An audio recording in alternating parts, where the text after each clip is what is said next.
retrouver pour une nouvelle vidéo. Aujourd'hui, j'ai souhaité vous présenter The Corpse Queen, donc la reine des cadavres, comme on va le trouver dans le roman, de Heather M. Herman aux éditions Phipps. Voilà. Et d'ici une franchise dans les éditions Castelmore. Alors, je me suis éloignée un petit peu de mon domaine de prédilection, qui est le fantastique fantasy. Ici, on est dans une histoire un petit peu, on va dire, macabre. Voilà, c'est pas une histoire d'horreur, hein. Franchement, j'ai pas eu peur du tout. C'est pas une histoire d'horreur, mais c'est une histoire un petit peu macabre, qui traite un petit peu des corps. Alors, vous me direz, ben, je veux en savoir plus. Alors, le pitch, on suit effectivement Molly, qui vit dans un couvent et qui va devoir quitter ce couvent suite à l'assassinat de sa meilleure amie. Enfin, elle pense que c'est un assassinat. Sa meilleure amie est décédée. Et elle va être recueillie par Rava, une tante dont elle ne connaissait pas l'existence, puisque pour elle, elle est orpheline et ses parents n'avaient pas de frère ou de sœur. Et elle va être recueillie par cette tante qui est très très riche, qui vit dans une demeure effectivement très cossue et qui tire ses profits du commerce des corps. Voilà, soit parce qu'elle les trouve, soit parce qu'elle les achète effectivement aux familles et elle les fournit ensuite aux étudiants en médecine, pardon, qui vont faire des cours d'anatomie, et notamment un certain professeur qui fait des cours d'anatomie, de la chirurgie, et qui c'était le seul moyen à l'époque de se perfectionner au niveau de la chirurgie, au niveau de l'anatomie. Alors il faut savoir qu'on est dans les années 1850 et on n'est pas dans le monde actuel. Donc dans les années 1850, les femmes ne sont pas médecins, ne font pas de recherche en termes d'anatomie, de chirurgie, etc. Secrètement, certaines y ont accès, effectivement, parce qu'elles ont une position sociale élevée, mais c'est mal vu.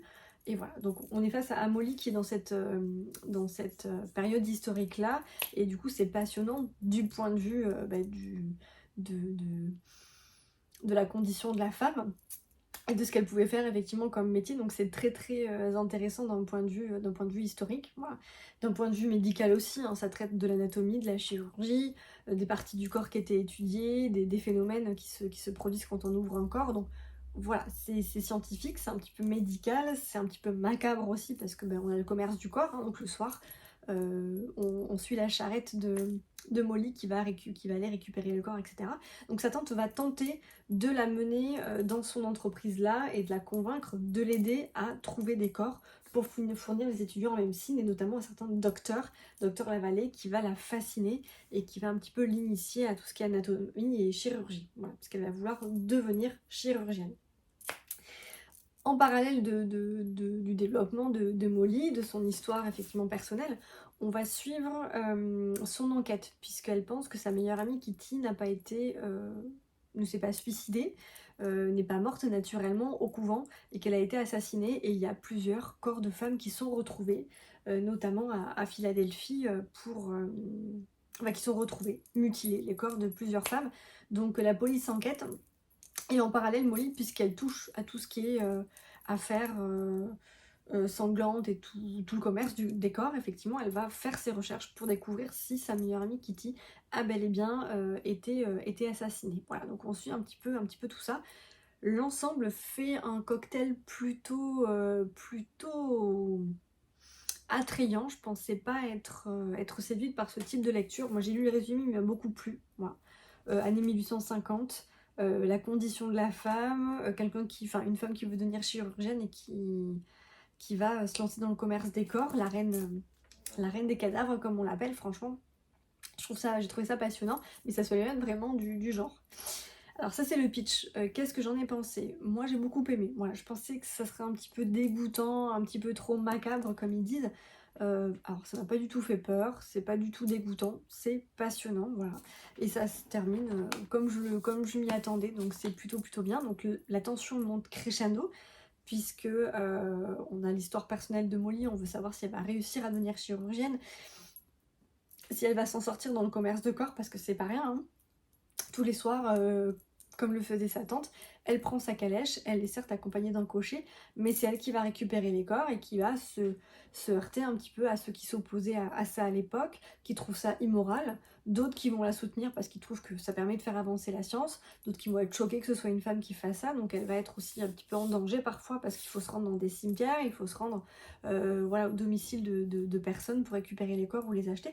Donc voilà, c'est un sujet qui déjà à l'époque effectivement dérangé, puisqu'on a le commerce du corps, Donc on monnaie un petit peu le corps humain et puis en même temps on a la nécessité de faire avancer la science pour soigner des maladies et voilà, on a un petit peu de clans, de modes de pensée par rapport à ce commerce de corps. Donc c'est très très intéressant de suivre Molly dans cette évolution-là et en même temps de suivre l'enquête. Donc on a un petit côté thriller où on essaie de savoir effectivement qui est ce boucher qui assassine effectivement plusieurs femmes et est-ce que Kitty, sa meilleure amie, a bel et bien été assassinée. Voilà. Donc les deux histoires se rejoignent, l'ambiance monte, la tension monte crescendo jusqu'à effectivement qu'on ait une apothéose, que ça explose en apothéose à la fin et qu'on découvre un petit peu l'issue de l'histoire et ce qui va devenir de Molly. Voilà.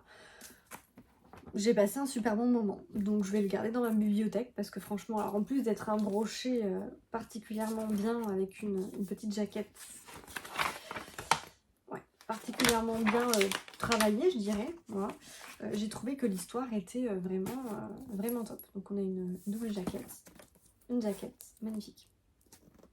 Donc je vais le garder parce que ça s'éloigne un petit peu du genre, mais ça fait pas de mal des fois de sortir un petit peu de sa zone de confort, donc j'ai été super bien, voilà. Il est encore en tête de gondole, moi j'avais acheté à Cultura, donc je pense il doit être pas mal. J'ai pas regardé les critiques, derrière on a un avis de Kirkus Review. Si la fille de Poe avait écrit une histoire, ce serait celle-ci. Ouais. Alors effectivement c'est pas... Piu Piu les petits oiseaux, c'est pas un récit, voilà, on retrouve une romance, on retrouve etc. Mais c'est pas tout beau tout rose, hein. C'est quand même une ambiance macabre dans un milieu du Philadelphie des années 1850 où effectivement voilà, il y a un boucher qui rôde, la condition de la femme est pas top, donc c'est pas voilà tout beau tout rose, mais j'ai pas trouvé ça effectivement choquant. Moi qui suis un petit peu une âme sensible, j'ai pas trouvé ça choquant et j'ai trouvé que ça se lisait très très bien. Donc on trouve un petit peu voilà, les années 1850, tout ce qui touche au domaine médical, chirurgie, anatomie, la condition de la femme et l'évolution de la femme dans ces années-là, un côté thriller avec un boucher et des assassinats effectivement qui sont perpétrés. Donc si vous aimez tous ces thèmes-là, pour moi il n'y a pas de risque que ça ne vous plaise pas, donc ne passez pas à côté. Pour moi c'était une agréable découverte, donc je souhaitais vous la présenter parce que ça s'éloigne un petit peu de mes codes de lecture, voilà. N'hésitez pas à mettre un petit pouce si vous avez aimé la vidéo. Et puis je vous souhaite de très bonnes lectures. À bientôt.